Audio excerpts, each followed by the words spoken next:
Good afternoon everybody. माझं नाव प्रतीक टकले. हो, प्रतीक Takle.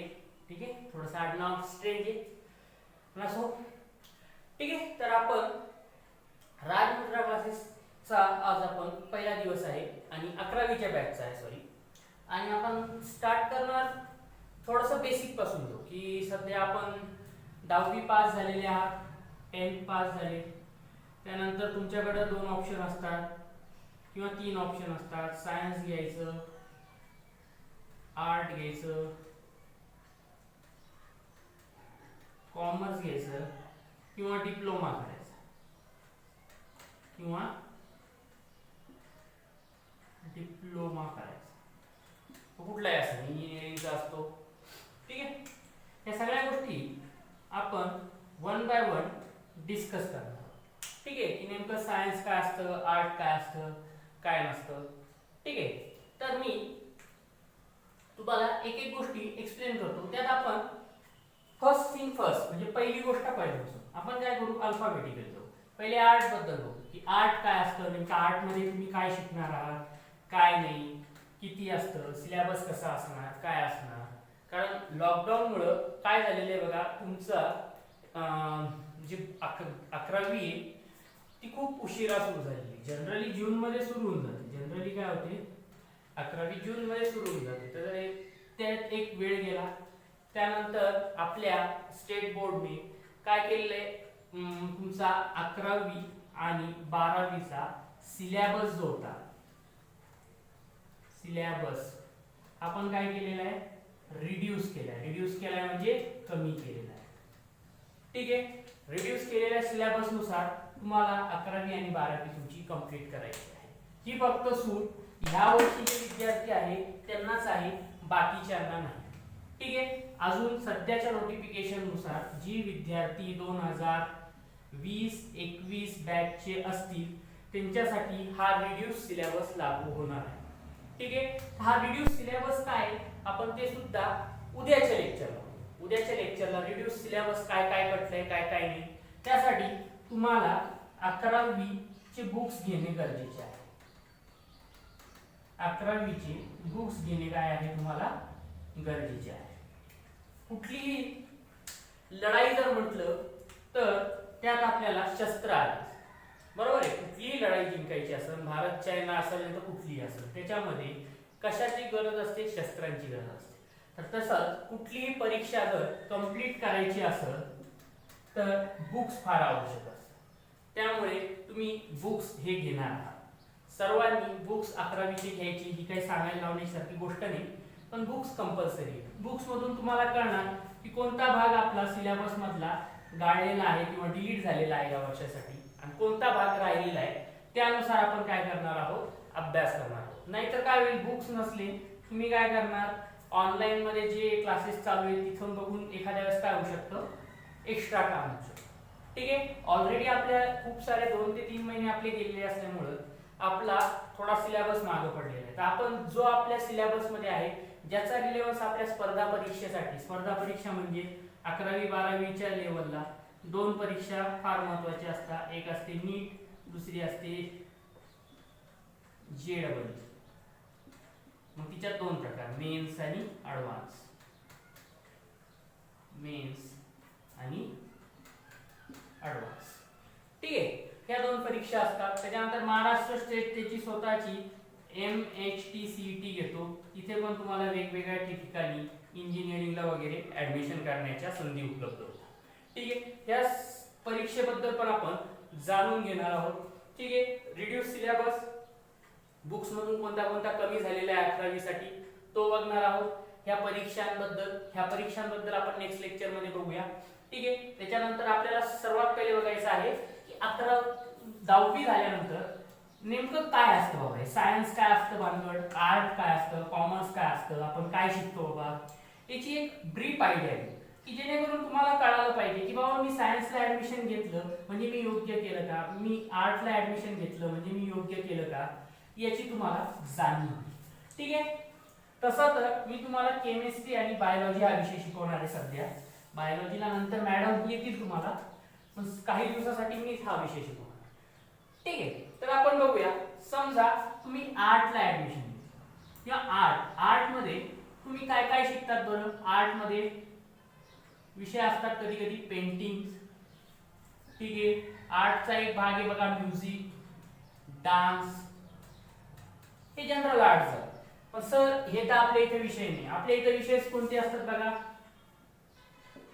Sociology किंवा सोशल सायन्स, त्याच्यानंतर पॉलिटिकल सायन्स,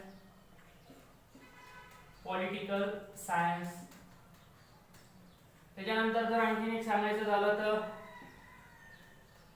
अँथ्रोपोलॉजी, हा एक विषय अँथ्रोपोलॉजी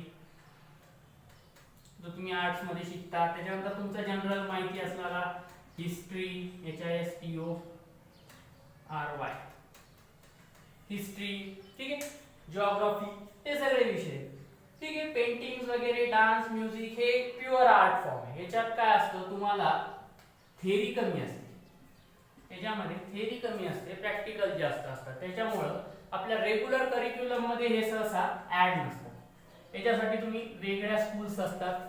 national Institute of Dramatics, National Institute of Art, काही ATD चे जे हे असतात 10वी नंतर ATD म्हणतो आपण त्याला, जे आर्टचे शिक्षक बनतात. ATD ड्रॉइंग वगैरे त्यांना शिकवल्या जातात, तिथे ते ऍडमिशन घेतात. आपण जनरली आर्ट जर म्हटलं तर त्याच्यात आपल्याला येतं बघा सोशियोलॉजी, पॉलिटिकल सायन्स. सोशियोलॉजी म्हणजे काय, जी सोसायटी असते, ह्युमन सोसायटी, ठीक आहे. हिचं काय येतं, इंटरॅक्शन. कोणाकोणाशी इंटरॅक्शन, विथ पीपल. सोसायटी आली तर तिथं काय येणार, पीपलचं एकमेकांसोबत काय येणार, इंटरॅक्शन. Society, sociology. अँथ्रोपोलॉजी म्हणजे काय, डेव्हलपमेंट ऑफ ह्युमन. म्हणजे इथे काय होणार की तुमच्या ह्युमनचं डेव्हलपमेंट. पहिले कुठं होता माणूस पहिले राहत होता जंगलात, त्याला ना स्वतःचं पक्क घर होतं, झाडावरच राहा तिथंच का. त्याच्यानंतर त्याला काय झालं, अग्नीचा शोध लागला, त्याच्यानंतर शेतीचा शोध लागला, त्याच्यानंतर ताम्रयुग, त्याच्यानंतर स्टील युग म्हणजे आपलं लोहयुग म्हणतो आपण त्याला. ते सगळे गोष्टीच्या फेज मध्ये माणसाची कशी कशी प्रगती होत गेली त्या गोष्टी अँथ्रोपोलॉजी मध्ये शिकल्या जातात. सोशियोलॉजी मध्ये आणखीन एक की मानवाने जेव्हा त्याला शेती करायची गोष्ट माहिती झाली किंवा त्याला शिकार हे सामूहिकरित्या करताना सोपं जातं, शेती सामूहिकरित्या करताना सोपं झालं, हे त्याला जेव्हा कळालं तेव्हा त्यांनी त्याच्या काय केल्या, सोसायटी, समाज तयार केला. मग समाज तयार करताना त्याला खूप सारे काय झाले, एकमेकांमध्ये इंटरॅक्शन आलं. इंटरॅक्शन आल्याच्या नंतर त्याच्या बिहेवियर मध्ये चेंज झाला मानवाच्या. सोशियोलॉजी मध्ये जेव्हा सोसायटी एकमेकांसोबत म्हणजे पीपल टू पीपल इंटरॅक्शन आल्यामुळं त्याचे बिहेवियर चेंज झालं. पहिले काय तो मनासारखा वागत होता, पण सगळे लोक एकत्र आल्यामुळे त्याला काय करावं लागलं, काही बंधनं आली. त्याच्या वागण्या बोलण्यावर काय बंधनं आली. त्याच्यानंतर त्याच्या बिहेवियर मध्ये चेंज झाला. त्याच्या बिहेवियर मध्ये चेंज झाल्याच्या नंतर त्याची एक फॅमिली सिस्टम पण त्याच्यात उदयास आली. फॅमिली सिस्टम, बरोबर आहे. फॅमिली सिस्टम पहिले काय एकटाच राहत होता, कुठेही राहत होता, काही करत होता, त्याच्यात काही प्रॉब्लेम नव्हता. त्याच्यानंतर जेव्हा फॅमिली सिस्टम आली तेव्हा त्याच्याशी रिलेटेड काही प्रॉब्लेम्स आले. त्याला प्रॉब्लेम्स आले जसं समजून घ्या, आजारपण म्हणा, साथीचे रोग म्हणा, कधी फ्लड आली किंवा कधी कधी खूप सारा पाऊस पडला, जंगलात आग लागली, हे प्रॉब्लेम्स आले. मग त्याने त्याच्यावर काय केलं, बरेचसे सोल्युशन्स मिळवले आणि अशा पद्धतीनं त्याची सोसायटी काय होत गेली, सोसायटी डेव्हलप होत. काय झालं, एक एक गोष्टी त्याने पार करत करत त्याची काय झाली, सोसायटी डेव्हलप होती. मग आधुनिक काळामध्ये सोसायटीचे आधुनिक प्रॉब्लेम्स होते. जसं आजकालच्या काळामध्ये डिप्रेशन, स्ट्रेस, हे प्रॉब्लेम्स आहेत. तुम्ही जर न्यूजपेपर वाचत असाल तर आमका XYZ हा डिप्रेशनमुळे गेला काय, ह्या सतत बातम्या चालू असतात. त्याच्यात जर आधीची इंडस्ट्रियल काळ, इंडस्ट्रियल रिव्होल्यूशन कधी झालं, 18th सेंचुरीमध्ये, ठीक आहे, 1800च्या काळामध्ये झालं, ठीक आहे, 1800 to 1900. या पिरियड मध्ये काय झालं, इंडस्ट्रियल रिव्होल्यूशन झालं. इंडस्ट्रियल रिव्होल्यूशन झालं त्यामध्ये काय झालं, समाजाला नवीन प्रॉब्लेम आले. जसं कारखानदार वाढले तर तिथं मजूर एक कम्युनिटी उदयास आली किंवा मजूर संघ आला. मग त्या मजुरांचं खूप सारी पिळवणूक व्हायला लागली. मग त्या मजुरांची पिळवणूक झाली तर त्यांच्याबद्दल एक तत्वज्ञ होऊन गेला, कार्ल मार्क्स. मार्क्सचं स्पेलिंग बरोबर आहे, कार्ल मार्क्सने काय केलं, आवाज उठवला की नाही रे बाबा, असं नाही, असं असली पाहिजे, समाज व्यवस्थेमध्ये असं असलं पाहिजे, अशा गोष्टी असल्या पाहिजे. त्याच्यानंतर खूप सारे सायंटिस्ट होऊन गेले. आला मॅक्स म्युलर, त्याच्यानंतर वेबर, असे खूप सारे सायंटिस्ट आले. त्यांनी सोसायटीच्या जडणघडणीबद्दल काही सिद्धांत दिले आणि त्याच्यावर त्यांचा अभ्यास. नंतर आलं अँथ्रोपोलॉजी मध्ये आपण बघितलं की ह्युमनची डेव्हलपमेंट, ह्युमनने कसे स्टेप वाईज मॅनर मध्ये कसं त्यांनी हे केलं. ठीक आहे. त्याच्यानंतर डेव्हलपमेंट झाली. फार तो जंगलात राहिल्यापासून आजचा बुर्ज खलिफा टावर बनेपर्यंत. माहिती ना, बुर्ज खलिफा टावर जगातली सर्वात उंच बिल्डिंग आहे, बुर्ज खलिफा टावर. तर इथपर्यंतची जडणघडण आपण अँथ्रोपोलॉजी या सब्जेक्ट मध्ये करतो. हे सगळे काय आर्ट्सचे सब्जेक्ट. ठीक आहे. त्याच्यानंतर पुढे जर बघायचं झालं हिस्ट्री मध्ये काय शिकतो रे, बऱ्याच जणांना तर हिस्ट्री काय वाटतं, बिनकामाचा विषय वाटतो, पण तसं नसतं. हिस्ट्री मध्ये काय होतं बघा, हिस्ट्री मध्ये आपण अभ्यास करतो अनुभवासाठी. पूर्वी अशी समाज रचना होती, म्हणजे आपल्या देशामध्ये पूर्वी काय होतं, वर्णव्यवस्था होती. त्या वर्णव्यवस्थेमुळे काय झालं, पर्टिक्युलर लेअरचेच लोक यांना काय भेटत गेलं, प्रिव्हिलेज भेटत गेलं. प्रिव्हिलेज म्हणजे काय, एक प्रकारचं त्यांना महत्व भेटत गेलं. त्या महत्वामुळे त्याच क्लासचे लोक किंवा त्या कास्टचे लोक काय झाले, सतत जास्त चांगल्या पद्धतीच्या सुखसोयी भोगत बसले. आणि जे लोक ज्यांचं हे नव्हतं, काय म्हणतात त्याला, अंडर प्रिव्हिलेज होते, यांना पॉलिटिकली, सोशियली किंवा इकॉनॉमिकली कमी महत्वाचे मानले गेले, त्यांचं काय झालं, डिप्रिव्हेशन झालं. त्यांचं काय झालं, एकदम ऱ्हास होत गेला. त्यांचं भरपूर काय होत गेलं, प्रगती खुंटत गेली. ठीक आहे. तर हे हिस्ट्रीमध्ये आपल्याला कळालं की बाबा काय, की कास्ट सिस्टम, क्लास सिस्टम काय चुकीची. त्याच्यानंतर हिस्ट्रीमध्ये आपण पाहिलं बऱ्याचदा काय होतं, काही राजानं XYZ निर्णय घेतलेला असतो, XYZ. त्या निर्णयाचा काय होतो, समाज रचनेवर खूप दूरगामी परिणाम होतो. जसं की एक उदाहरण द्यायचं झालं तर अकबर बादशाह होता. अकबर बादशाहनं काय केलं होतं, हिंदू लोकांना पूर्वी काय म्हणतात त्याला, आपली पिलग्रिमेज म्हणजे आपलं काशीची यात्रा वगैरे जे आपण यात्रा करतो ना, तीर्थस्थळांना भेट देताना कर द्यावा लागायचा, पण आणि मुसलमानांना देत लागत नव्हतं. अकबरच्या काळामध्ये त्यांना काय केलं की समाजात एकोपा राव म्हणून त्यांनी काय केलं, हा कर रद्द केला. त्याला काय म्हणतात, जजिया कर. अकबरने काय केलं, रद्द केलं. त्याच्यानंतर मग त्याच्यामुळे अकबर बद्दल सगळ्या हिंदू मुस्लिमांची चांगली भावना होती. पण त्याच्यानंतर औरंगजेबाने जो अकबराने बंद केला जजिया नावाचा, तो कर औरंगजेबाने परत चालू केला. परत टसल तयार झाली. म्हणजे मग असं टसल विसल व्हावं नाही, म्हणजे एकमेकांमध्ये काय व्हावं, एकमेकांचा संघर्ष नाही व्हावा. टसल म्हणजे संघर्ष नाही व्हावा, त्याच्यासाठी काय केलं गेलं, या गोष्टी केल्या गेल्या. ह्या सगळ्या गोष्टींचा काय करतो आपण, अभ्यास करतो हिस्ट्रीमध्ये, की जेणेकरून परत अशी परिस्थिती नाही व्हावी. परत जी घडलेली परिस्थिती, जी वाईट परिस्थिती जी आपण बघितलेली, जसं आणखीन एक हिस्ट्रीमध्ये एक मोठी गोष्ट म्हटली तर वर्ल्ड वॉर 2 अणु बॉम्ब पडले होते 2, वर्ल्ड वॉर 2, बरोबर, हिरोशिमा आणि नागासाकीला. मग हे हिरोशिमा आणि नागासाकीला जे अणु बॉम्ब पडले, हे पडण्यामागचं कारण काय, भांडण का उकरल्या गेले, दोन देशांमध्ये सुरुवातीला युद्ध होतं, त्याची काय म्हणतात त्याला, वर्ल्ड वॉर 2 मध्ये कसं त्याचं रूपांतरण झालं, हे तुम्ही 10वीला शिकलेले. ठीक आहे. 1900 किती, 39 ते 1945 पर्यंत चालू होतं. खूप दूर पर्यंत याचे परिणाम झाले. असे परत वॉर होऊ नये त्याच्यासाठी काय करावं लागतं, आपल्याला थोडा हिस्ट्रीचा अभ्यास ठेवावा. ठीक आहे. नंतर एक राहिलं बघा, पॉलिटिकल सायन्स. पॉलिटिकल सायन्स मध्ये काय असतं बघा, पॉलिटिकल सायन्स मध्ये स्टेट म्हणजे आपलं राज्य आणि गव्हर्नमेंट सिस्टम. स्टेट म्हणजे राज्य आणि गव्हर्नमेंटची सिस्टम म्हणजे पोलीस ऑफिस, न्यायालय, त्याच्यानंतर तुमचं तलाठी ऑफिस, पाटबंधारे ऑफिस, त्याच्यानंतर सार्वजनिक बांधकाम विभाग, हे सगळे गव्हर्नमेंट सिस्टम मध्ये आहेत. आणि स्टेट म्हणजे राज्य, जे तुमचे निवडून दिलेले प्रतिनिधी असतात. ठीक आहे. तर यांचं कर्तव्य काय, या सिस्टमनं काम कसं केलं पाहिजे, पॉलिटिकल सायन्स मध्ये आपण अभ्यास करतो. त्याच्यानंतर पीपल, स्टेट आणि गव्हर्नमेंट सिस्टम असता कोणासाठी, पीपलसाठी असतात.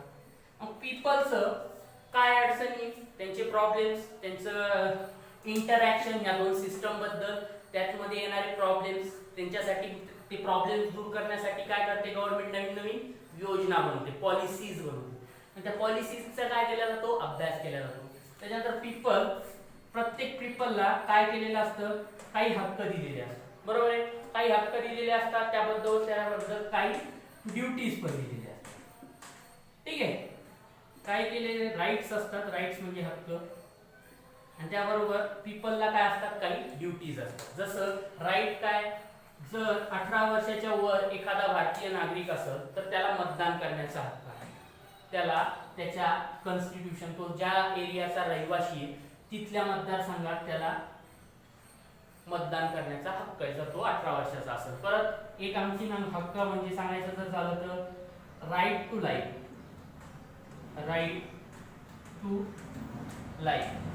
कुठलाही व्यक्ती जो भारताच्या खंडात राहतो, भारताच्या देशात राहतो, कुठलाही असो, तो भारतीय नागरिक असो नाही तर भारताच्या बाहेरचा असो, त्याला पण काय जगण्याचा अधिकार आहे. कोणी येऊन त्याला गोळी नाही मारू शकत विनाकारण. ठीक आहे. एखादा पाकिस्तान मधून जरी आला तरी विनाकारण त्याला मारण्याचा आपल्या देशात अधिकार नाही. काही कारण असतील, ठोस पुरावे असतील तरच त्याला मृत्यूदंड दिला जातो. एक्झाम्पल होता आपला अफजल कसाब, माहिती ना, अफजल कसाब. ठीक आहे. हा एक आतंकवादी होता. 2008 ला त्यांनी मुंबईमध्ये दहशतवादी हल्ला केला होता. त्याचे पण काय हक्क आहे, त्याचे पण काय अधिकार आहे, हे सगळे लक्षात ठेवून त्याच्यावर आपल्या देशामध्ये केस चालवल्या गेली आणि त्या केसवर त्याला शिक्षा केली आहे. ठीक आहे. तर ह्या सगळ्या गोष्टी कशामुळे होतात म्हणा, ह्या सगळ्या गोष्टीचा अभ्यास आपण कशामध्ये करतो, पॉलिटिकल सायन्स. ठीक आहे. कळालं. गव्हर्नमेंट एंटिटी आणि स्टेट म्हणजे राज्य. मग माणसाची त्या दोघांचं इंटरॅक्शन कोणासोबत होत असतं, पीपल सोबत होत असतं. मग ते पीपल मध्ये काय असतात, पीपलकडे काही अधिकार असतात, काही ड्युटीज असतात. मग त्या ड्युटीज अधिकारांचा अभ्यास केला जातो. या आर्टचा सरासरी जर उपयोग जर पाहिला तर कशासाठी असतो, फॉर वेलफेअर ऑफ ह्युमन. आर्टचा सहसा गरज कशात असते, वेलफेअर ऑफ ह्युमन, मानवाचं आयुष्य सुखकर करण्यासाठी आर्टच्या सब्जेक्टचा आपण अभ्यास करत असतो. तर ह्या गोष्टीमध्ये ज्याला कोणाला इंटरेस्ट असतो तो काय करतो, आर्टला. ठीक आहे. असं नाही की आर्ट जर आहे म्हणजे काय काय दुय्यम गोष्ट आहे असं काही नसतं. कारण बघा काही असे पेंटर्स पण आहे या देशामध्ये की ते खूप सारे पैसे कमवतात. काही डान्सर सुद्धा आहेत, त्यांनाही करोडोमध्ये कमाई आहे. म्युझिक आहेत, AR रहमान म्हणा, सोनू निगम वगैरे, त्यांचं पण. त्याच्यामुळे असं काही नसतं की कुठली फील्ड भारी आणि खराब. तुमचा इंटरेस्ट कशात आहे त्यानुसार तुम्ही याच्यात जायला. कळालं. पॉलिटिकल सायन्स मध्ये या गोष्टी असतात. लिहायचं तर लिहित जा, पॉज करायचा व्हिडिओ आणि लिहायचं. तसं एवढं काही महत्त्वाचं नाही, ह्या फक्त ऐकण्यासाठीच्या गोष्टी आहेत. मेन तुमच्यासाठी, तुम्ही सायन्सचे विद्यार्थी आहात तर तुम्हाला सायन्स महत्त्वाचं आहे. ठीक आहे. तर हे झालं तुम्ही आर्ट मध्ये शिकणार, की आर्ट मध्ये तुम्हाला बऱ्याच गोष्टी असतात. ठीक आहे. मानवी जडणघडणीबद्दल, मानवी सोसायटी बद्दल, त्याच्याबद्दल तुम्ही शिकणार. त्याच्यानंतर नेक्स्ट येतं बघा कॉमर्स, सी. कॉमर्स. कॉमर्स मध्ये काय येतं बघा, सहसा बाईंग, बाईंग म्हणजे काय, खरेदी, अँड सेलिंग, एखादी गोष्ट खरेदी किंवा विक्री करणं. त्याच्यानंतर आणखी कॉमर्स मध्ये एक नवीन गोष्ट येते, ती म्हणजे टॅक्सेस. बरोबर. टॅक्सेस पण एक महत्त्वाची गोष्ट आहे. टॅक्सेस मध्ये की बाबा सरकारने लोकांवर किती टॅक्स लावला पाहिजे, काय टॅक्स लावला पाहिजे, कशा टॅक्स आहे. GST एक प्रकारचा टॅक्स आहे. त्याच्यानंतर इन्कम टॅक्स, बऱ्याच जणांची आवडलं असं 5 लाखाच्या वर जर उत्पन्न असेल तर त्यांना टॅक्स पडतो. ठीक आहे. किती 5 झाले का 5 झाले 5 लाखाच्या वर त्याचा काय असता नियम त्या गोष्टी. त्याच्यानंतर मोठमोठ्या कंपन्या असतात बघा, मोठमोठ्या कंपन्या असतात त्यांच्यामध्ये काय असतं खूप सारा मोठ्या प्रमाणात खरेदी विक्री मॅन्युफॅक्चरिंग असे खूप सारे व्यवहार चालू असतात. मग त्या कंपनीची एक बॅलन्स शीट असते. काय असते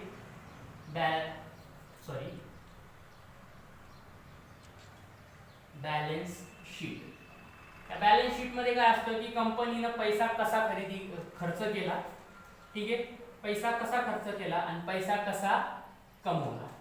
उलट झालं, पैसा कसा खर्च केला म्हणजे पैसा बाहेर गेला, पैसा कंपनीमध्ये आला कसा, त्याचा काय असतो हिशोब असतो. हे असतं बॅलन्स शीट. मोठमोठ्या कंपन्या दरवर्षी त्यांच्या किंवा 3 महिन्याला किंवा दर ॲन्युअल नियम असतो प्रत्येक कंपनीचा. काही कंपन्या 3 महिन्याला, काही 6 महिन्याला, काही 1 इयर,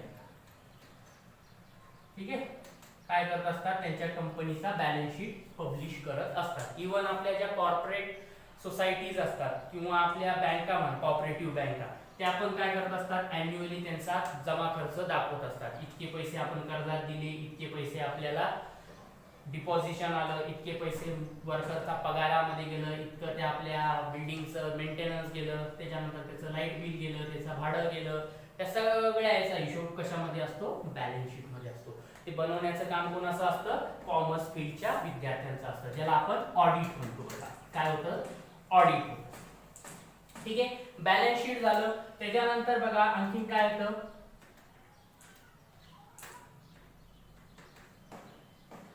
बॅलन्स शीट.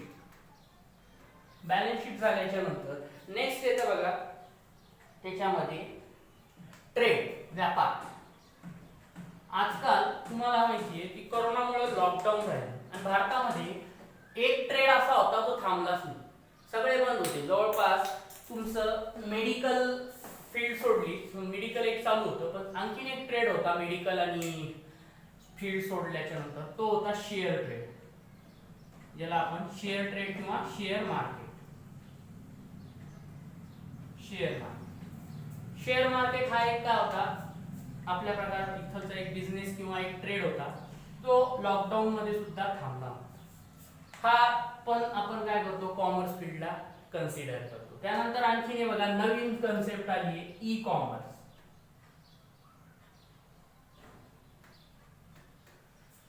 काय आलेली आहे नवीन कन्सेप्ट आली बघा आजच्या युगाची ई कॉमर्स. ई कॉमर्स म्हणजे काय ऑनलाईन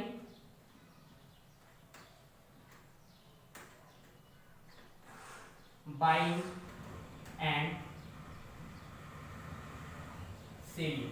फ्लिपकार्ट ॲमेझॉन ह्या काय करतात, ह्या कंपन्या सगळ्याच्या सगळ्या ऑनलाईन बाईंग आणि सेलिंग करतात. आपण तिथं ऑनलाईन खरेदी पण करू शकतो आणि आपला जर दुकान असेल तर आपला माल तिथे काय करू शकतो विकू पण शकतो. हा एक नवीन प्रकार आहे कॉमर्स फील्ड मधला, ठीक आहे. शेअर मार्केट बद्दल जर आणखी सांगायचं झालं तर तुम्हाला माहित असेल शेअर मार्केटची एक ते इंडेक्स असतात बघा, आपण टीव्हीत म्हणतो आज बाजार पडला, आज बाजार चढला पडला चालूच असतं, वधारला, या गोष्टी. याच्यात काय माहिती का, याच्यात तुम्हाला जर नीट माहिती असेल, नीट तुम्ही स्टॉक ट्रेडिंग केली, शेअर मध्ये काय असतात शेअर्स असतात, या शेअर्सची जर आपण नीट ट्रेडिंग केली तर यात आपण पण चांगला नफा कमवू शकतो. जर एक गोष्ट सांगायची झाली तर 22 मार्च एक एक्झाम्पल देतोय, 22 मार्च खरं एक्झाम्पल आहे. ह्या दिवशी मुकेश अंबानीच्या कंपनीचं भांडवल होतं किती 5,83,000 करोड. 5,83,000 करोड किती 22 मार्च, ज्या दिवशी मार्केट काय झाला होता आपला पडला होता. आज गेल्या लास्ट वीक ऑफ आपला जुलै 2020 जुलैचा शेवटचा आठवडा, साधारणपणे 30 जुलै पकडू शकतात. त्या दिवशी त्याच्याकडे किती संपत्ती झाली होती 14 लाख. म्हणजे 22 मार्चला त्याच्याकडे एक गोडाऊन भर पैसे होते, तर त्यांनी 30 जुलै येऊस तर साधारणपणे 2.5 गोडाऊन पैसे कमवून टाकले. 1.5 गोड नेट किती वाढलं 1.5 गोड रफली सांगते मी तुम्हाला. हे कशामुळे झालं, हे सगळंच्या सगळं शेअर ट्रेडिंग मध्ये. इतका पैसा आपल्याला इथं 10,000 कमवायला महिना लागतो. कित्येक जणांची महिन्याची कमाई पण 10,000 होत नाही. ह्या भाऊने फक्त ह्या डेटचा बघा साधारण किती महिने 22 मार्च 22 म्हणजे मार्च एप्रिल मे जून साधारण 4 महिने ठीक आहे. तर ह्या सगळ्या गोष्टी कॉमर्स मध्ये येतात. आपल्याला ई कॉमर्स मधून मला एक लक्षात आलं, आपल्यासारख्या शेतकरी कुटुंबाला एक गोष्ट लक्षात पडली. काय? आपल्या देशामध्ये ही गोष्ट फार महत्वाची, ई नाम. कॉमर्स मध्ये काय? ही गोष्ट फार महत्वाची, ई नाम. काय आहे? Electronic national agriculture market. जसं तुम्ही मोबाईल ऑनलाईन खरेदी विक्री करता तसं हे भारत सरकारचं प्लॅटफॉर्म आहे. ई नाम म्हणतात त्याला, नॅशनल ऍग्रीकल्चर मार्केट. इथे तुम्ही तुमचा शेतमाल कसा विकायचा, शेतमाल जो असतो त्याला असं दिलं, त्याला ऍक्च्युअल मध्ये ऍग्रीकल्चर प्रॉडक्ट, त्याला काय म्हणतात? ऍग्रीकल्चर प्रॉडक्ट म्हणतात. काय म्हणतात त्याला? ऍग्रीकल्चर प्रॉडक्ट म्हणतात. हे ऍग्रीकल्चर प्रॉडक्ट तुमचं समजून घ्या, फळं, भाज्या, बियाणं, धान्य, कुन्य तुम्ही ह्या प्लॅटफॉर्मवर ऑनलाईन डायरेक्ट विकू शकता. पूर्वी काय करायचे तुम्ही? एपीएमसी मध्ये जायचे. एपीएमसी म्हणजे काय? Agriculture produce market committee. ही तुमची मार्केट कमिटी असते बघा तालुका लेवलला. तिथं जायचे, काढता पकडायचे, तिचा लिलाव व्हायचा, मग ती विकल्या जायची, मग त्या कोणाला कमिशन द्यावं लागायचं. या सगळे धंदे बंद करण्यासाठी सरकारने ही गोष्ट बनवली. या गोष्टीचा फायदा घ्या शेतकरी कुटुंब आहात, त्याच्यातून तुम्ही जास्तीत जास्त माहिती मिळवा, त्याच्यातून तुम्ही पुढे जा, जेणेकरून तुम्हाला काय होईल? स्वतःचं कुटुंब भरभराटीला आणता येईल. त्यानंतर बघा एक आणखीन गोष्ट येते, ती म्हणजे इकॉनॉमिक्स. लास्ट गोष्ट आहे कॉमर्स फील्ड मधली, इकॉनॉमिक्स मध्ये काय असतं बघा? इकॉनॉमिक्स मध्ये आपण अभ्यास करतो डिमांड म्हणजे वस्तूला काय डिमांड किती आणि तिचा होणारा सप्लाय. एखाद्या वेळेस काय होतं, वस्तूची खूप सारी डिमांड येते पण सप्लाय कमी होतो. मग सप्लाय कमी झाला, डिमांड जास्त असेल, भाव वाढवते. त्याच्यानंतर काय होतं, सप्लाय जास्त झाला, डिमांड कमी, भाव पडतात. ठीक आहे. त्या सगळ्या गोष्टी काय होतात? इकॉनॉमिक्स मध्ये होतात. जर तुम्ही रोज पाहत गेले टीव्हीवर तर तुम्हाला भरपूर या गोष्टी ऐकायला भेटतात. काय? की आपली अर्थव्यवस्था पडली, आपली अर्थव्यवस्था डळमळायला लागली किंवा जगाची अर्थव्यवस्था डळमळायला लागली. हे काय झालं? करोनामुळे काय झालेलं आहे की आपले आर्थिक व्यवहार हे कमी झाले. आपले इकॉनॉमिक ट्रान्झॅक्शन जे आहेत ते काय झाले? इकॉनॉमिक ट्रान्झॅक्शन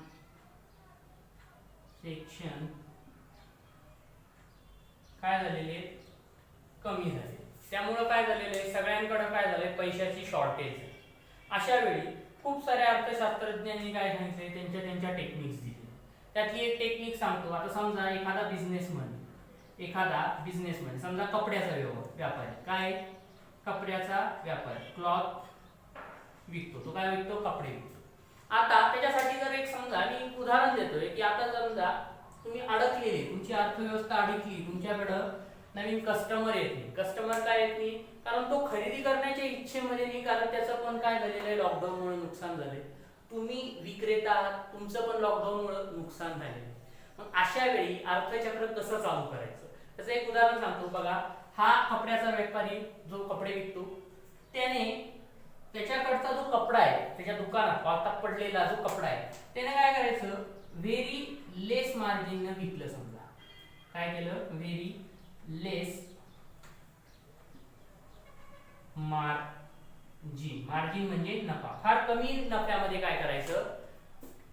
जो त्याचा पडलेला माल आहे तो विकायला सुरुवात करायची. का बरं? जेव्हा तो कमी नफ्यामध्ये माल विकायला सुरुवात करत, जो पीपल किंवा जो कस्टमर आहे बघा, कस्टमर आहे ज्याला सध्या गरज नाही मालाची, पण तो काय पाहिजे? अरे बापरे, ह्या जो एक्स नावाचा प्रॉडक्ट आहे हा काय स्वस्त झाला. का स्वस्त झालाय? याने याचा नफा काय केलाय? कमी केलाय. मग कस्टमर काय होईल, ह्या मालाकडे आकर्षित होईल. कस्टमर हा खरेदी करणार. कस्टमर हा माल काय करणार, खरेदी करणार. हा माल खरेदी केल्यामुळे या क्लॉथ व्यापाऱ्याला काय भेटेल, पैसा भेटेल. पैसा भेटेल. मग हा कपडा घेऊन येईल, हा पैसा घेईल. हा पैसा कोणाला देईल, कपडावाला नवीन कपडे खरेदी करणाऱ्या कंपनीला देईल.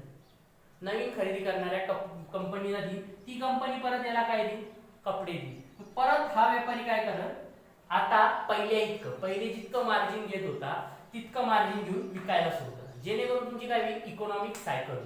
पण समजा जर यानं पहिल्यासारखंच मार्जिन कमवण्याचा, पहिल्यासारखाच नफा कमवण्याचा प्रयत्न जर केला तर त्याचा जो हा एक्स नावाचा कपडा आहे हा महाग राहील. मग हा महाग असल्यामुळं ऑलरेडी कस्टमर पण लॉकडाऊनमुळे सफर झालेला आहे. मग त्याला काय करता येईल, तो खरेदी नाही करणार. पहिले का खरेदी करायला गेला, कारण त्याला स्वस्त मिळत होता. मग त्याला काय वाटतं, अरे बाबा चला हे आपल्याला घ्यायचा होता, स्वस्तात भेटतोय तर घेऊन टाक. पण याला आता हा कपडा काय वाटतोय, महाग. का, कारण याने याचं मार्जिन कमी केलेलं नाही. याने त्याचं मार्जिन काय केलंय, तेवढंच ठेवलं पहिले एकतर, किंवा वाढवलं. बाबा माझं नुकसान झालं, 3 महिने दुकान बंद होतं, मी काय करणार, जास्त नफा काढण्याचा प्रयत्न करणार जेणेकरून माझा लॉस झाला. अशा वेळी हा कपडा महाग दिसेल, कपडा महाग दिसला तर कस्टमर घेणार नाही, कारण त्याचं पण नुकसान झालं. मग अशा वेळी काय होईल, हा बी घेणार नाही, हा बी घेणार नाही. याचा माल असाच पडन, कस्टमरचा पैसा त्याच्याकडेच पडन, याला काही नवीन पैसा येणार नाही. हा नवीन जी कपडा बनवणारी कंपनी आहे तिला पण डिमांड करणार नाही. मग अशानं तुमचं इकॉनॉमिक सायकल काय होतं, थांबून जातं. मग त्याच्यासाठी बेस्ट वे काय आहे, तो माल लवकरात लवकर स्वस्तात विकून टाकायचा, जेणेकरून कस्टमर घेऊन टाकेल, आकर्षित होऊन आलेला पैसा कपडा बनवणाऱ्या कंपनीला द्यायचा, जेणेकरून कपडा नवीन बनवून कंपनी तिच्याकडून आलेल्या मालमध्ये मग सेकंड सायकल मध्ये काय करायचं, प्रॉफिट कमायचं. ही काय असते, बेस्ट टेक्निक असते. बऱ्याच जणांचे जर हे असतील, काय म्हणतात त्याला, व्यापारीचे दुकानं असतील, त्यांच्यासाठी ही टेक्निक खूप महत्वाची. खूप अभ्यास करावा लागतो, खूप माहिती करावी लागते, तेव्हा चालून या गोष्टी आपल्याला समजत असतात. अशा त्या येतील. त्याच्यानंतर आता आपल्या मेन टॉपिक कडे वळू, तो म्हणजे आपला सायन्स. ठीक आहे, सायन्स मध्ये प्रायमरी बघितलं गेलं, मस्त लिहितो जरा सायन्सला, जिथं आपल्याला अभ्यास करायचा आहे सायन्स मध्ये जर बघितलं गेलं तर फील्ड येते बघा, मेडिकल. ठीक आहे, त्याच्यानंतर ऍग्रिकल्चर. पहिले जे ऍग्रिकल्चर होतं ते काय होतं, ऍग्रिकल्चरचे जे तुमचं उत्पादन होतं ते विकण्याबद्दल होतं. इथं जे ऍग्रिकल्चर इन सायन्स मधलं ते काय होईल, त्याचं प्रोडक्शन कसं वाढवायचं, म्हणजे तुमची एखाद्या पिकाची गुणवत्ता कशी वाढवायची, त्याचं उत्पादन कसं वाढवायचं, हे इथं ऍग्रिकल्चर मध्ये येतं. ठीक आहे, त्याच्यानंतर इंजिनिअरिंग.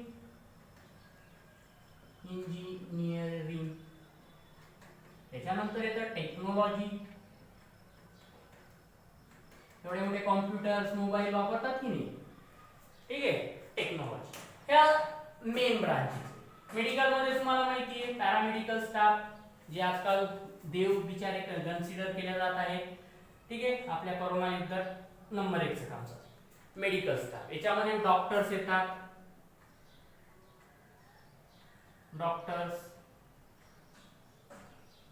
नर्सेस. ठीक आहे, प्रायमरीली ते दोघं जण येतात, हेल्थ वर्कर. त्याच्यानंतर ऍग्रिकल्चर मध्ये तुम्ही बघा, ऍग्री कॉलेजला ऍडमिशन घेतात, तिथं तुम्ही ऍग्रिकल्चर.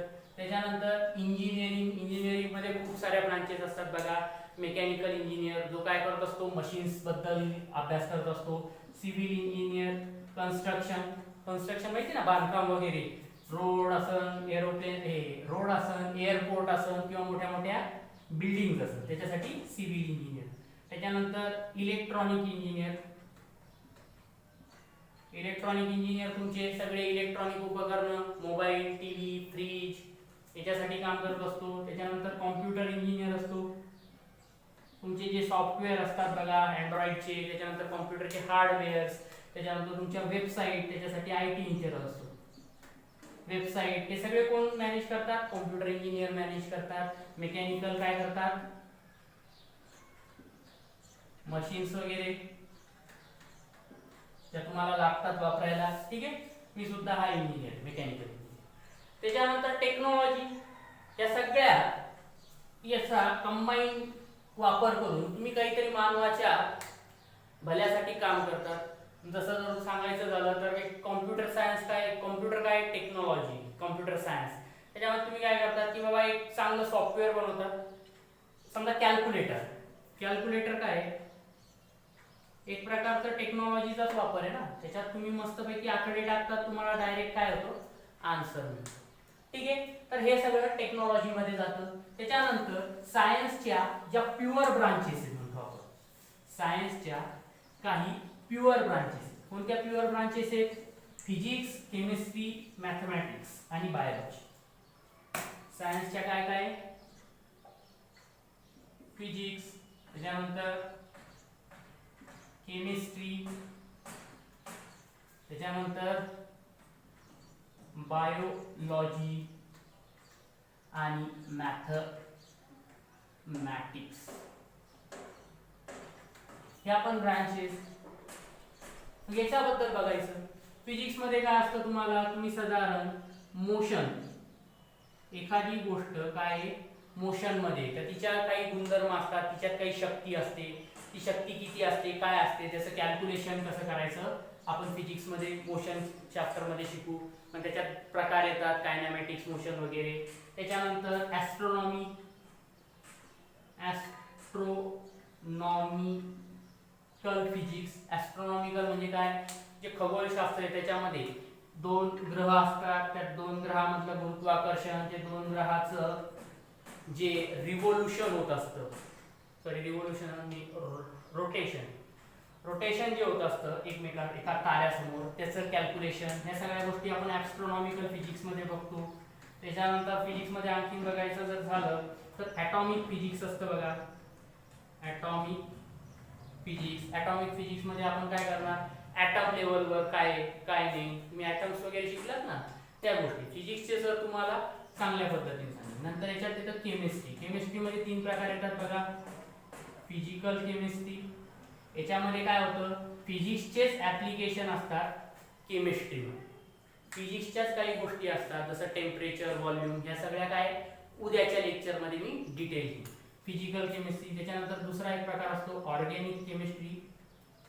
ऑर्गॅनिक म्हणजे काय, ऑर्गॅनिक फार्मिंग ऐकलेला असेल शब्द, सुशांतला करायची होती ऑर्गॅनिक फार्मिंग। ऑर्गॅनिक फार्मिंग म्हणजे नैसर्गिकरित्या, निसर्गामध्येच काय होतात नैसर्गिकरित्या फळभाज्या ज्या पिकवतो त्याला आपण म्हणतो ऑर्गॅनिक फार्मिंग, त्याच्यात रासायनिक खतं आपण वापरत नाही।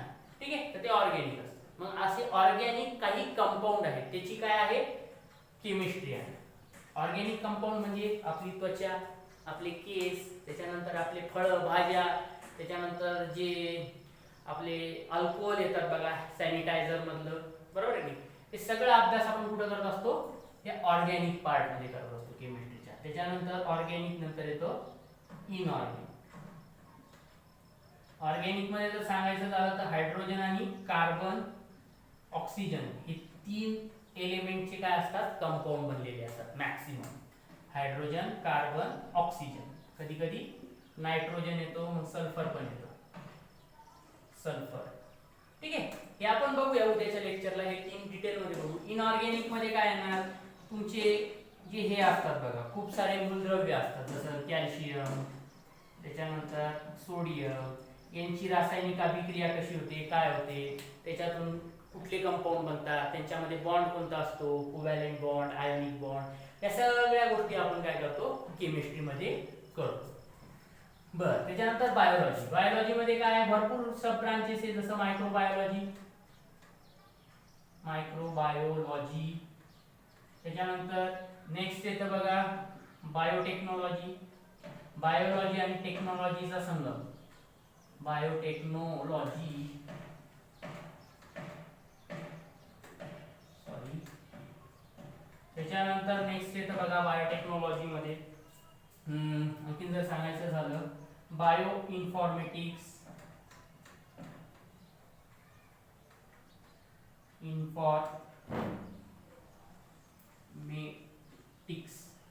या सगळ्या काय बायोलॉजीच्या ब्रांचेस आहेत। काय असतं माहिती का, मायक्रोबायोलॉजी म्हणजे सूक्ष्मजीवशास्त्र, सूक्ष्मजीव म्हणजे आपले जे सूक्ष्मजीव असतात आपण पाहिलेले, त्याचा अभ्यास करायचा। सध्या याची फार गरज आहे, का बरं, कारण कोरोना आपल्या समोर एकदम हे। मायक्रोबायोलॉजी मध्ये पुढे जाऊन एक आणखीन सब ब्रांच येते व्हायरोलॉजी, त्याच्यामध्ये आपण स्टडी ऑफ व्हायरस शिकतो. हे पण मी बायोलॉजीचं जेव्हा लेक्चर घेईन पुढचं लेक्चर त्याच्यामध्ये येईल. ठीक आहे, बायोलॉजीच्या लेक्चर.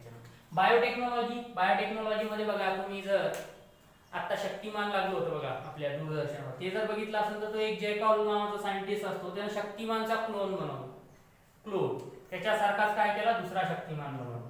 तो कसा बनवला जातो, काय बनवला जातो, हे बायोटेक्नॉलॉजी मध्ये आपण शिकणार. बरेचसे तुमचे हे असतात बघा, बीटी कॉटन वगैरे, त्याच्यात जे बदल घडले ते पण कोणाच्या मदतीने केले, ह्या टेक्नॉलॉजी. बायो इन्फॉर्मेटिक्स मध्ये काय की माणसाचं शरीर असतं का, त्याची एक कोडिंग असते, त्याला आपण काय म्हणतो, जीन्स म्हणतो. त्या जीन्सची काय केल्या जाते, माहिती ठेवल्या जाते, जेणेकरून एखाद्या वेळेस काय केलं जातं, माणसाची जीन्सवर म्हणजे माणसाची त्याची इम्युनिटी वाढवता येते, त्याचा कलर कसा आहे ते ओळखता येतो, त्याला कुठला आजार आहे का नाही ते ओळखता येतो. हे सगळं इन्फॉर्मेशन, बायोलॉजी आणि इन्फॉर्मेशन टेक्नॉलॉजी याचा वापर करून ही ब्रँच बनते. ही पण आपण मी जेव्हा बायोलॉजी शिकवल तेव्हा बघू. त्याच्यानंतर मॅथमॅटिक्सचं सरनं लेक्चर घेतलेलं आहे, त्याच्यात तुम्हाला मॅथमॅटिक्सची बरीच माहिती मिळून जाईल की मॅथमॅटिक्समध्ये काय असतं, कोनिक सेक्शन काय असतं, परम्युटेशन काय असतं, कॉम्बिनेशन्स काय असतं, प्रोबॅबिलिटी काय असतं. हे सगळे चॅप्टर, हे सगळ्या गोष्टी तुम्हाला 11वी 12वी मध्ये शिकायच्या आहेत. आता सर तुम्ही खूप सारी माहिती दिली, बरीचशी डोक्यावरून गेली, मान्य, तुम्हाला पण ही जाणते. सुरुवातीला सगळ्यांना ही गोष्ट जाते, त्यासाठी आपण रेकॉर्डेड लेक्चर टाकतो. रेकॉर्डेड लेक्चरचा फायदा काय असतो माहिती का, एखादी गोष्ट नाही कळाली की बॅक करायचं आणि परत बघायचं. ठीक आहे, तर त्याच्यात तुम्ही बघू शकता एखादी गोष्ट नाही समजली तर बॅक करून. मी तसं पुढचं लेक्चर खूप स्लो घेणार आहे. ही अशी माहिती होती जी असायला पाहिजे प्रत्येकाला, पण हिचा परीक्षेच्या दृष्टीने तुम्हाला जास्त काही फायदा नाही.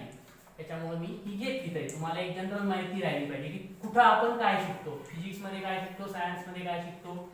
याच्यामध्ये राहिली गोष्ट डिप्लोमा. ही डिप्लोमा जी गोष्ट आहे ना, डिप्लोमा हे याचेच असतात. काही इंजिनिअरिंगचे डिप्लोमा असतात, काही मेडिकल साठी पण डिप्लोमा असतात, काही बघा तुम्हाला मेडिकल टाकायची असते बघा त्याच्यासाठी असतो बघा बी फार्म डी फार्म, ते माझ्या 12वी नंतर होतात. तर ते डिप्लोमा म्हणजे काय, सायन्सचाच पार्ट असतो, काही आर्टचा पार्ट असतो. ते इथं काही मेन्शन करत नाही, त्याच्यात तेच गोष्टी शिकल्या जातात ज्या गोष्टी याच्यात असतात 3 मध्ये, त्याचेच डिप्लोमा असतात. कारण 12वी नंतर जर आपण सायन्स केलं तर आपण डायरेक्ट डिग्रीला ऍडमिशन घेतो. 10वी नंतर जर आपण त्या फील्ड मध्ये गेलो तर आपल्याला काय भेटतो, त्या फील्डचा डिप्लोमा भेटतो. म्हणजे समजा आर्टचा काही डिप्लोमा केला तुम्ही, तर आर्ट मध्ये तेच सब्जेक्ट आहे जे मी तुम्हाला सांगितले, फक्त त्याच्या पुढे काय येणार, डिप्लोमा.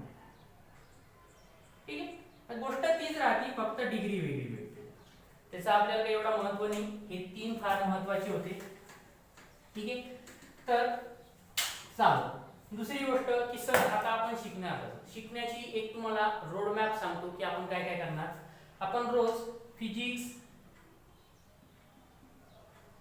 त्याच्यानंतर chemistry, biology, physics, chemistry, biology आणि मॅथमॅटिक्स,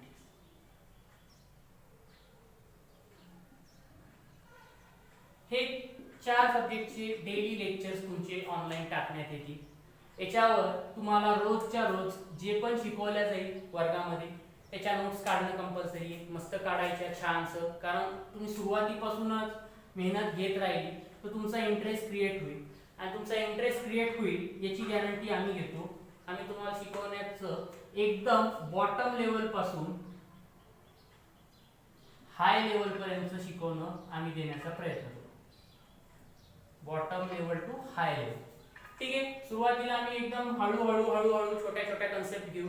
छोट्या छोट्या कन्सेप्टून त्या कन्सेप्टची डिफिकल्टी लेवल काय होईल, वाढत जाईल, जेणेकरून तुम्हाला ज्या कॉम्पिटिटिव्ह एक्झाम आहे त्याच्यासाठी फायदा होईल.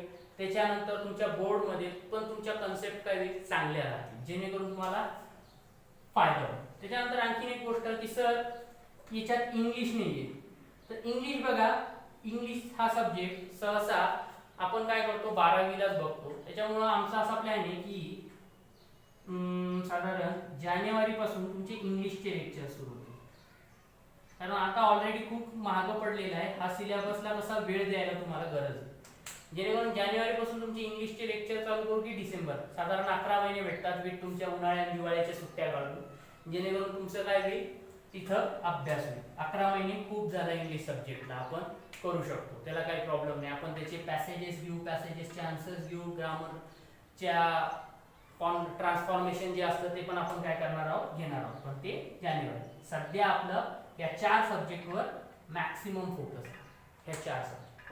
ठीक आहे, याचे तुम्हाला सगळ्या बेसिक कॉन्सेप्ट सांगितल्या जाईल. प्रत्येक सर लोक उद्या तुम्हाला, आता माझ्याकडे केमिस्ट्री आहे तर मी केमिस्ट्रीचा तुम्हाला सगळ्या बेसिक कॉन्सेप्ट शिकवणार. त्या तुम्ही बेसिक कॉन्सेप्टचा आपण अभ्यास करायचा, लक्षात ठेवायचं. जे 10वीला झाले त्या बेसिक कॉन्सेप्ट म्हणतोय मी, 10वीला झालेल्या ज्या ज्या कॉन्सेप्ट तुमच्या कच्च्या राहिल्या असेल, तुम्हाला वाटत असेल अरे यार मला हे नव्हतं माहिती, ते नव्हतं माहिती, ते आपण रिवाइज करू उद्या. बऱ्याचशा गोष्टी त्याच्यातल्या रिवाइज करू. त्याच्यानंतर आपण ऍक्च्युअल केमिस्ट्रीचा टॉपिक शिकू. त्या टॉपिक शिकताना मी तुम्हाला सांगेन की पहिल्या चॅप्टर मध्ये कोणत्या गोष्टी डिलीट झालेल्या आहेत, कोणत्या गोष्टी नाही झालेल्या आहेत, त्यानुसार आपण काय करणार आहोत, नवीन अभ्यासक्रम शिकणार आहोत. त्याच्यानंतर सर अभ्यास किती करायचा, हे बघा. आता खूप दिवस लॉकडाऊन असल्यामुळे तुमची अभ्यासाची सवय मोडलेली, पण कारण चालत नाही. ठीक आहे, कॉम्पिटिशन जिथं असते तिथे कारण चालत नाही. तुम्हाला कॉम्पिटिशन मध्ये यायचंय तर तुम्हाला अभ्यास करणं गरजेचं आहे. समजा तुम्हाला जर मी एक सिंपल लॉजिक सांगितलं, रोज 1 मिनिट अभ्यास केला तुम्ही, समजा 1 मिनिट, आणि असं ठरवलं की रोज मी 1 मिनिटानं अभ्यास वाढवला, म्हणजे आज जर 1 मिनिट अभ्यास केला, उद्या जर 2 मिनिटं अभ्यास केला, असं जर तुम्ही 1 वर्ष, परवा 3 मिनिटं केला, चौथ्या दिवशी 4 मिनिटं केला, अशी जरी सवय लावली तर पुढच्या वर्षी 5/8/2021 ला तुमची साधारण 6 घंटे 7 आवर्स डेली बसण्याची हॅबिट झालेली आहे. लक्षात ठेवा, जेवढा जास्त अभ्यास कराल तेवढं चांगलंय. अभ्यास करताना झोपून अभ्यास नका करू. ठीक आहे, त्यानंतर जे रोज तुम्हाला शिकवल्या जाईल, म्हणजे भले फिजिक्सचा असो, केमिस्ट्रीचा असो, बायोलॉजीचा असो, काहीही असो, तुम्हाला या 4 विषयाचं जे पण शिकवल्या जाईल त्याच्यात तुम्ही नोट्स काढत जा. नोट्स काढल्याच्या नंतर तुमचं हे सगळे बघून झालं, त्यानंतर तुम्ही 2-3 तासानं काय करायचं, जे पण तुमचं क्लासमध्ये तुम्ही लिहिलेलं आहे ते एकदा रिव्हिजन करायचं, वाचायचं रोज. त्याला फार तर फार 15 मिनिटं लागतात, पण जो व्यक्ती हे रोजच्या रोज 15 मिनिटं घालवतो, शिकवलेलं डबल एकदा वाचण्यात जो व्यक्ती वेळ घालवतो, त्याला सायन्स अवघड जात नाही. बरेच जण काय करतात, जसं जसं शिकवणं चाललंय तसं तसं ते पुढे जात राहतात, मागं वाचत नाही. त्याच्यामुळे काही दिवसानं, 15 दिवसानं, महिन्याभरानं असं वाटायला लागतं science is so difficult, science is so difficult असं म्हणायला लागतं. ठीक आहे, तर तसं काही नाहीये, रेग्युलर वाचत राहा. रेग्युलर वाचल्याचा फायदा असा होतो की तुमचं एक टेम्पो बिल्ड होतो, तुमची काय एक हॅबिट तयार होते. रोजच्या रोज वाचत जा, 15 मिनिटच लागतात, भले 1 तासाचं लेक्चर झालं तरी त्याच्या नोट्स ज्या लिहिल्या जातात त्या नोट्स, लिहिलेल्या नोट्स रोजच्या रोज वाचायला 15 1 मिनिट 1 तास. ठीक आहे, हे वाचणं झाल्याच्या नंतर हळूहळू तुम्ही तुमच्या जे बुक्स घेतले त्याचे पानं चाळा, बघा काय आहे काय नाही, कसं आहे काय नाही. त्यानंतर सिलेबसचा जो पोर्शन डिलीट झालाय त्याचे व्हॉट्सअपच्या ग्रुपमध्ये काय करू आम्ही, व्हॉट्सअपच्या ग्रुपमध्ये तुम्हाला त्याचे पीडीएफ देऊ, त्याच्या काय करू नोट देऊ, जेणेकरून तुम्ही त्या पीडीएफ बघा, तुमच्या बुकमध्ये मार्क करून ठेवा लाल पेन, असं मार्क करा की हा टॉपिक लाल पेनानं मारलेला या वर्षीसाठी डिलीट झाले. ठीक आहे, असं करू शकता. तुम्हाला जर आमच्या व्हॉट्सअप ग्रुपमध्ये ऍड व्हायचं असेल तर ह्या नंबरवर संपर्क साधा. तिथे आम्ही नोट्स प्लस जे तुम्हाला क्लासमध्ये काही गणित होतील बघा, काही तुम्हाला होमवर्क दिल्या जाईल, त्या होमवर्कचे आन्सर्स आम्ही फक्त इथे टाकू, ते युट्यूबवर नसणार. ठीक आहे, बऱ्याच अशा गोष्टी राहील की तुम्हाला व्हॉट्सअपच्या ग्रुपवर जास्त प्रमाणात मिळतील, त्या तुम्हाला पर्सनलाइज तुमचं तिथं लक्ष दिलं जाईल. तुम्हाला एनी डाऊट, कुठलाही डाऊट जर आला तुम्ही ह्या नंबरवर कॉन्टॅक्ट करू शकता, मला कधीही करू शकता. वाटलंच तर रात्री 12 ते सकाळी 6च्या वेळेत सोडून 18 तास तुम्हाला दिले, दिवसाच्या 18 तासात तुम्ही कधीही फोन करा. काहीही डाऊट आला तर लेक्चर्स बद्दल तर तुम्ही याच्यावर संपर्क साधू शकता. इथे तुम्ही संपर्क साधा, तुम्हाला ग्रुपमध्ये ऍड केल्या जाईल. आणि दुसरी गोष्ट की रेकॉर्डेड लेक्चर्स टाकण्याचं आमचं कारण एवढंच असतं की ग्रामीण भाग आहे आपला, ग्रामीण भागामध्ये काय होतं, सहसा एकच स्मार्टफोन असतो, स्मार्टफोन एकच असतो. आणि ती स्मार्टफोन असणारी व्यक्ती जर बाहेर गेली आणि आपला क्लास समजा दुपारी 2 वाजता आहे, ज्याच्याकडे स्मार्टफोन आहे तो व्यक्ती 2 वाजता बाहेर गेलेला असेल तर आपल्याला काय होतं, लेक्चर अटेंड करता येत नाही, आपलं त्या दिवशीचं लेक्चर चाललं जातं. युट्यूबवर ठेवल्यामुळे काय होतं की जेणेकरून तुम्हाला जेव्हा पण वेळ भेटतो तेव्हा तुम्ही तो लेक्चर, तो व्हिडिओ तुम्ही बघू शकता, जेणेकरून तुम्ही त्या दिवशीचा अभ्यासक्रम करू शकता. तुमच्यासाठी हा काय असतो, परमनंट असतो. ठीक आहे, रोजच्या रोज रोजचे व्हिडिओ बघत जा, नाहीतर काय होत जाईल, रोज याचे 4 याचे 4 याचे 4 याचे 4 एक जरी सोडला तर तुमच्यावर काय होईल, बॅकलॉग येईल, खूप सारे व्हिडिओ काय होईल, मागे राहतील. त्यामुळे आम्ही सुरुवातीला एकदम हळूहळू स्लोली घेणार आहोत. त्याच्यात तुम्ही स्वतः टेम्पो बिल्ड करा. दुसरी एक गोष्ट की हे जे आहेत आपलं 11वी 12वी हे 10वी पेक्षा खूप वेगळे आहे. ठीक आहे, तुम्हाला टेम्पो बिल्ड करा म्हणतोय मी की बाबा लगेच तुम्हाला म्हटलं अभ्यास करा आणि तुम्हाला लगेच असं समजायला लागलं असं होणार नाही. बऱ्याच जणांना सायन्सला आल्यामुळे काय होतं, अडचण येते, मान्य आहे, सगळ्यांना आलेली, मला सुद्धा आलेली आहे, खूप जणांना येते. त्यामुळं एक गोष्ट करायची, रेग्युलर अभ्यास, रेग्युलर स्टडी. जे रोज शिकवलं ते रोजच्या रोज वाचायचं. ठीक आहे, किती अभ्यास करायचा तुमच्यावर डिपेंड आहे, पण माझं तरी सजेशन आहे 3 ते 4 तास. ठीक आहे, 11वी होस्तर तुम्ही साधारण 3 ते 4 तास, त्याच्यानंतर 12वी झाला तर 6 ते 8 तास जरी केला तरी सफिशियंट. जास्त झाला म्हणा, इतकी बी गरज नाही, 5 ते 6 तास पण खूप झाले. ट्युशन करून, ट्युशन सोडून, ट्युशनचे तास सोडून.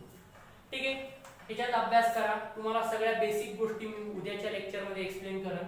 त्याच्यानंतर दुसरी एक गोष्ट, जी पण डाऊट आला, जो पण डाऊट आला तो लगेच कॉल करून विचारा, काही प्रॉब्लेम नाही. मी विचारणार नाही किंवा म्हणणार नाही अरे हे असं असतं का, तुला येत नाही का, तू हे शिकला नाही का, असा काही प्रश्न नाही. एकदम तुम्हाला एकदम फ्रेंडली माहोलमध्ये आम्ही शिकवू. आमचे 12वीचे बरेचसे विद्यार्थी असतात, तुम्हाला जर ओळखीचे कोणी भेटले तर त्यांना विचारा. आम्ही एकदम डिफिकल्टी सांगताना आम्ही काही जास्त टेन्शन घेत नाही. इव्हन बरेच जण आमचे असे 12च्या नंतर पण व्हॉट्सअपवर मेसेज करून सांगतात, सर एक प्रश्न सापडला मला, त्याचा आन्सर पाठवा. सकाळी आम्ही 9 वाजेपर्यंत त्याचा आन्सर पण त्याला पाठवून देतो. त्याच्यामुळे त्याचं टेन्शन नका घेऊ. अभ्यास तुमचा महत्त्वाचा आहे. तो अभ्यास करण्यासाठी तुम्ही इथं आहात, हा क्लास जॉईन करत आहात आणि तुम्हाला हा क्लास निःशुल्क आहे. त्यामुळे जितक्या जास्त जणांना तुम्हाला सांगता येईल तितक्या जास्त जणांना सांगा, जेणेकरून जास्त लोक आमच्या ह्या क्लासशी जॉईन झाले तर आम्हाला एक आनंद आहे. कारण आम्हाला वाटेल की आम्ही पण लोकांसाठी करतोय, लोकांना ॲक्च्युअलमध्ये बेनिफिट्स होतोय. त्यामुळे जास्तीत जास्त जणांसाठी सांगा की आम्ही एक क्लास घेतोय. आमचा क्लास निःशुल्क आहे, सध्या यूट्यूबवर आहे. जोपर्यंत लॉकडाऊन आहे तोपर्यंत आम्ही कोणाला काही फीस नाही मागणार. त्यानंतर तुम्हाला बऱ्याचशा कस्टमाइज ज्या गोष्टी आहेत, जे वर्गात किंवा लेक्चर यूट्यूबवर होतात त्याच्या पलीकडं काही नोट्स, काही आमच्या हँड रिटन नोट्स ज्या तुम्हाला फायद्यात असतात, त्या सगळ्या नोट्स तुम्हाला व्हॉट्सअपवर मिळतील. त्यासाठी तुम्ही व्हॉट्सअपचा हा नंबर लक्षात ठेवा. ठीक आहे, आजचं लेक्चर इथंच थांबवतो. धन्यवाद. ठीक आहे, आजचं लेक्चर आपण इथंच थांबवतो.